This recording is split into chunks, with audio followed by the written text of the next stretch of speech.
Our guest is Stephanie Mann, a national safety and crime consultant, a public safety expert at Safe Kids Now, and a national author on the safety of children and communities.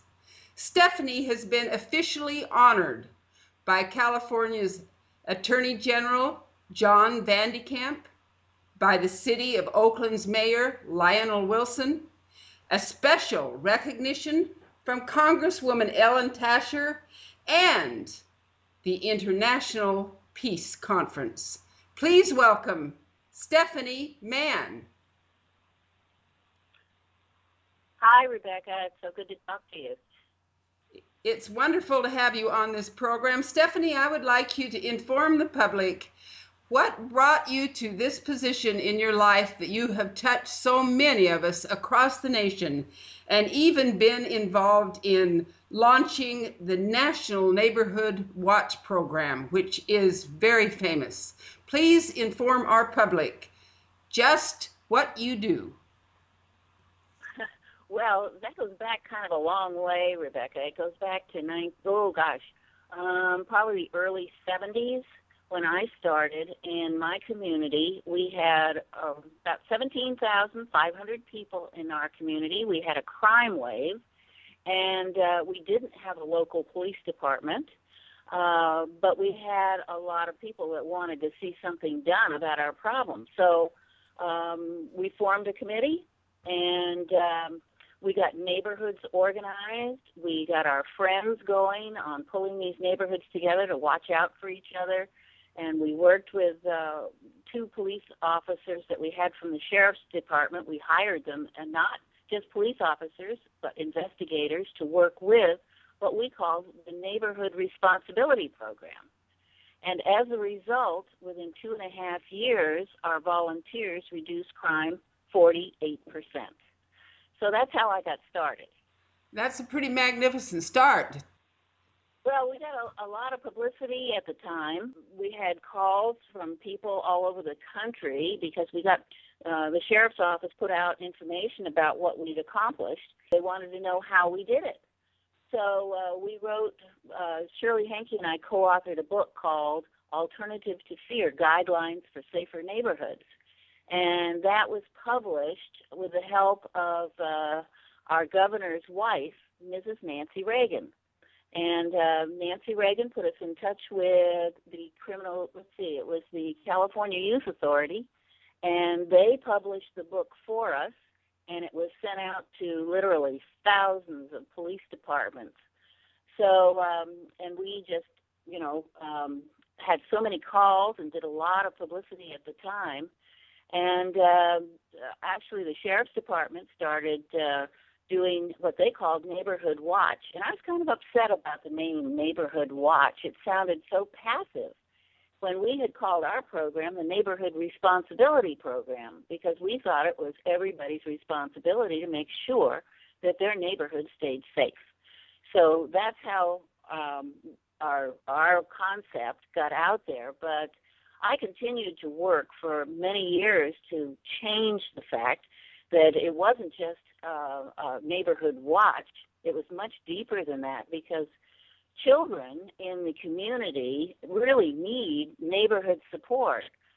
They become mentors to kids on the block.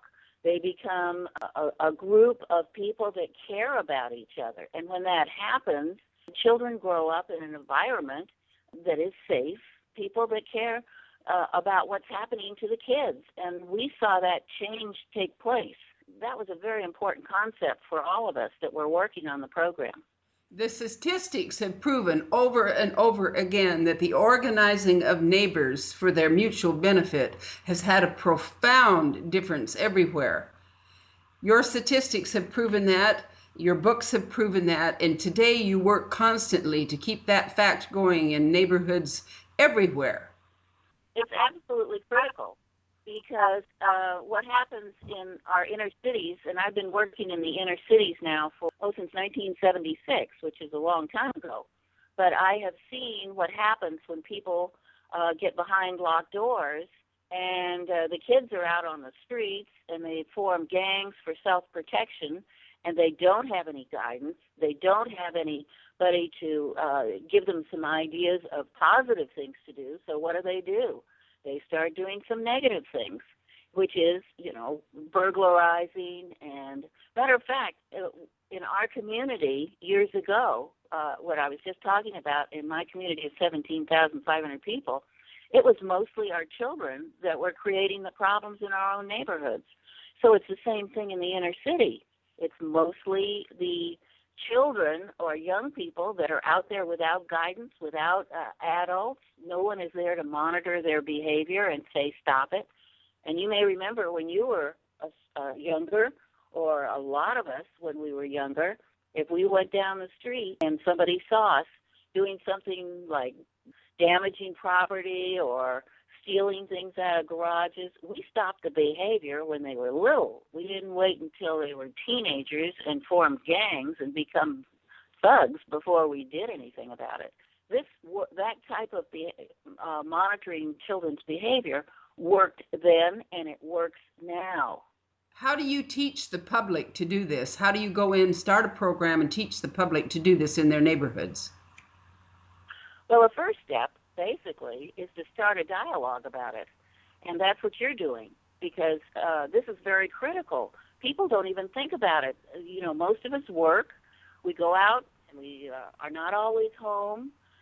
So we need to start a dialogue in every community. And that's what we're doing with with Safe Kids Now. We are putting area coordinators together so that they can go out and start talking about how important it is for neighbors to connect. Because when neighbors do not connect with each other and they allow the negative behaviors to take over, we've got serious problems. It behooves all of us to take much more responsibility for our neighborhood safety than we have in the past, and stop relying on the police. The police, if you have a serious problem like, the gangs have gotten out of control, or you have sexual predators in the neighborhood, or they take care of that responsibility. But after they've taken care of that, it's up to us as citizens to take the responsibility of keeping our neighborhood safe. Also, the police can't really do anything about what they don't know about or have any evidence toward. And the eyes of the citizen go wherever that citizen goes. If they care about their own life and their own protection, to work together as a community is a profound thing to do. You also wrote a book called Safe Kids Now, a 10-step guide to help youth develop self-esteem. Would you comment on that book, please? Well, yes. Let me tell you how I happened to write it, because I was working as a consultant for the Oakland Police Department. I've gotten to know quite a few of the homeless people that were hanging around the cops, One day, I came out, and they all got up and kind of headed in one direction. I said, "Where are you guys going?" And they said, "We're going over to get something to eat from Mother Wright." So I kind of tagged along, and to make a long story short, I worked with Mother Wright for about 4.5 years. And in the process, one man came up to me and said, a homeless man, he about probably late 20s, and he said to me, "I need help. Can you help me?" And, of course, I didn't have a clue what he was talking about, and I thought he wanted money. And that wasn't the case. And we sat and talked on a park bench, because Mother Wright was feeding the homeless out in the park. We talked about what is it you need. Well, to make a long story short here, he was an ex-con from San Quentin. He had a drug problem. He had been horribly abused as a child, and he didn't have didn't want to go back to prison. Basically, he said, "What do I need to know? I want to stay out of prison." Now, how simple is that? Well, I didn't have a clue there either, but in the course of our conversation, and I started taking notes, there was 10 basic things he didn't know, and those are the steps in Street Safe Kids. Simple things that most mothers talk to their kids about you are amazing, have an amazing spirit. You need to learn how to live from your own spirit, how to handle your anger. That was a big one. And then how to find your spiritual center. because all of us could be bullies or wimps at one time or another. So how do you find that spiritual center in order to maintain your center and not do crazy things so that you can get a job? Well, to make a long story short again here, because this was very time consuming, but it was well worth it. We started a group at a local church nearby on the corner with, that was New St. Paul's Baptist Church. And within, 3.5 months, 4 of the guys that we just talked to that were concerned about how do you get out of being homeless, they got jobs, and we got 2 into rehab. So it can be done, and that's why I wrote the 10 steps to help kids, I basically wrote it for children because we need to start this at a whole lot earlier age than when they're homeless. So it's 10 steps to help kids stay centered and safe. Our guest today is a national safety and crime consultant and a national author on safety for communities and children, Stephanie Mann. Stephanie is also the author of a book called Alternative to Fear. Stephanie, would you comment on that book for us? Okay, Alternative to Fear Guidelines for Safer Neighborhood is the book that was published in 1975, and that is the book that helped launch the National Neighborhood Watch program. And that's the one where we, as a community, reduced our own crime problem 48% within 2.5 years without a police department. So that's that book. And then in 1993, I wrote an encyclopedia on how to keep your neighborhood safe. It's called Safe Homes, Safe Neighborhoods, Stopping Crime Where You Live.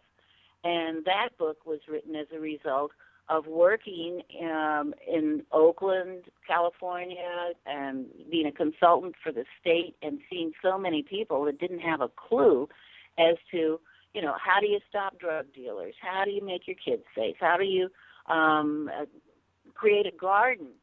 How do you, all kinds of information. There's 18 chapters in that book. So that was the third book I wrote. No, that was the second book I wrote. Street Safe Kids was the third book. And then the fourth book was called the Adopt a Block Guidebook, and that's 10 Steps to a Safe and Healthy Neighborhood.